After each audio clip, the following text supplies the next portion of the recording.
অবিশ্বাস্য হলেও এবার টাইম ট্রাভেল বা সময় ভ্রমণই সম্ভব হয়েছে 2026 সালের একটি ফ্লাইটে।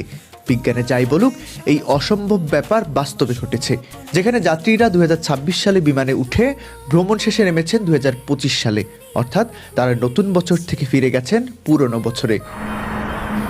গল্পটা ক্যাথে প্যাসিফিকের ফ্লাইট CX-880 এর। হংকং বিমানবন্দরে তখন নতুন বছরের উৎসব চলছে।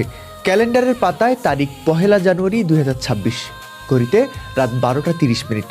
যাত্রীরা নতুন বছরকে বরণ করে বিমানে উঠলেন। বোয়িং 777 মডেলের বিমানটি হংকং ছেড়ে প্রশান্ত মহাসাগরের উপর দিয়ে উড়ে চলল যুক্তরাষ্ট্রের লস অ্যাঞ্জেলেসের উদ্দেশ্যে। কিন্তু চমক অপেক্ষা করছিল ল্যান্ডিংয়ের সময়। প্রায় 12 ঘন্টা দীর্ঘ ভ্রমণ শেষে বিমানটি যখন লস অ্যাঞ্জেলেসের মাটি স্পর্শ করলো, তখন সেখানে ক্যালেন্ডারের তারিখ 31 ডিসেম্বর 2025। ঘড়িতে সময় রাত 8টা 55 মিনিট। অর্থাৎ যাত্রীরা আকাশপথে 2026 সালে যাত্রা শুরু করলেও গন্তব্যে পৌঁছে দেখেন তারা আবারও ফিরে এসেছেন 2025 সালে। এটি হলো ভূগোলের খেলা। আন্তর্জাতিক তারিখ রেখা বা টাইম জোনের পার্থক্যের কারণে হংকং লস অ্যাঞ্জেলেসের চেয়ে 16 ঘন্টা এগিয়ে থাকে। বিমানটি সময়ের উল্টো দিকে যাত্রা করায় যাত্রীরা এই ট্রিপে 2বার নববর্ষ উদযাপনের বিরল সুযোগ পেলেন।